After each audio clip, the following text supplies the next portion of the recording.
Il y avait aussi la présentation du compte administratif de la ville de Toulouse pour l'exercice 2009. Bonsoir Joël Carreras. Bonsoir.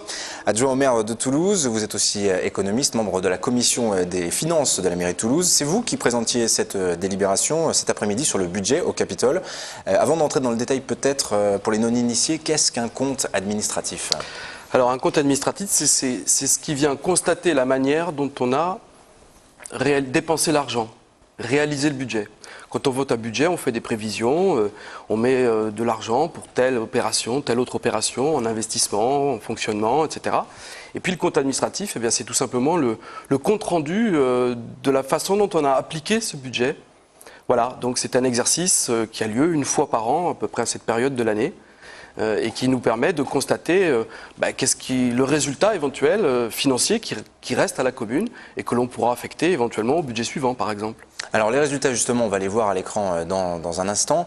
Résultats qui montrent que les recettes globalement, les recettes de fonctionnement ont atteint 578 millions, 501 millions de dépenses, ça fait un petit excédent de 77 millions. On parlera des investissements peut-être dans un second temps. Un commentaire sur le compte de fonctionnement.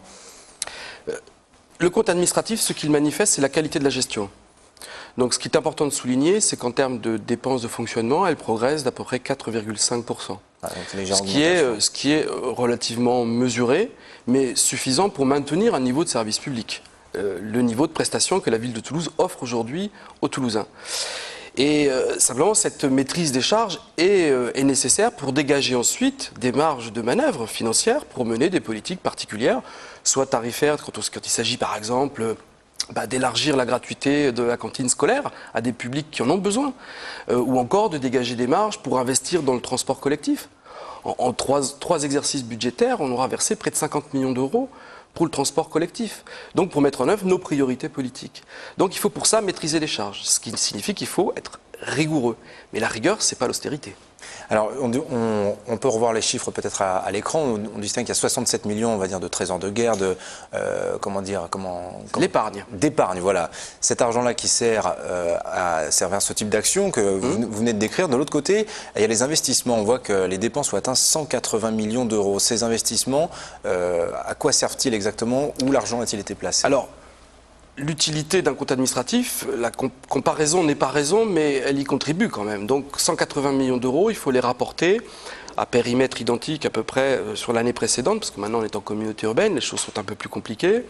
On est à 180 millions d'euros en 2009, nous étions à 138 millions en 2008. Donc il y a une progression de l'investissement de 33%. Donc fonctionnement de la collectivité, 4,5%.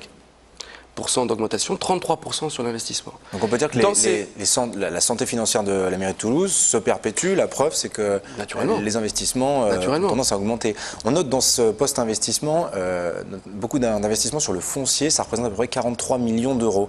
De quoi on parle exactement? À quoi servent ces investissements? On a une priorité, c'est de construire du logement. Et avant de construire du logement, il faut un terrain pour le faire. Et donc il faut acquérir du terrain. C'est de l'acquisition foncière. Il faut faire de l'acquisition foncière. Et l'acquisition foncière relève du budget d'investissement. Donc nous avons cette première partie du mandat a été consacrée à acquérir ce foncier nécessaire pour ensuite avoir une politique de logement. Pas que du logement, il y a d'autres opérations bien sûr, mais essentiellement le logement. Donc vous avez cité l'exemple tout à l'heure de la cartoucherie, 23 millions d'euros d'acquisition pour 3000 logements, un écoquartier qui sera emblématique de cette ville.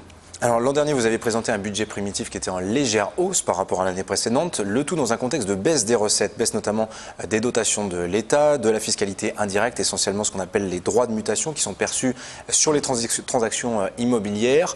En réaction, Pierre Cohen avait annoncé une hausse de 4,22% des impôts locaux.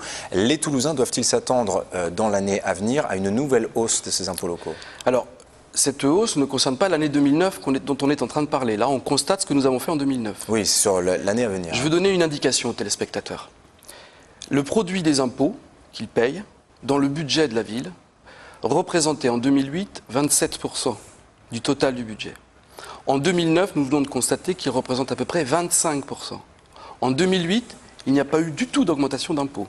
C'est-à-dire que le pouvoir d'achat de la ville a diminué au bénéfice du pouvoir d'achat des Toulousains. Je ne parle pas de la revalorisation des impôts qui est décidée par l'État, que nous ne maîtrisons pas. Mais pour ce que nous maîtrisons de nos décisions fiscales, nous avons décidé de ne pas le faire en 2008. Nous avons eu raison, 27% du budget total représentés par les impôts.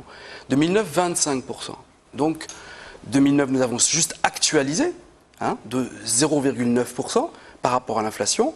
Et pour 2010, c'est vrai, nous prévoyons une légère adaptation de ce taux. Donc globalement, pas d'inquiétude donc pour l'heure. Une légère augmentation, mais qui est tout simplement nécessaire, parce que vous savez, c'est le choix, la discussion que nous avons aujourd'hui à l'échelle du pays, à un moment donné. Le choix, il est entre diminuer le service public ou bien trouver des ressources pour le financer, pour le maintenir. Ouais. Quand vous avez les dotations de l'État qui, elles, diminuent, il faut quand même le souligner. Merci Joël Carreras, adjoint au maire de Toulouse, membre de la commission des finances.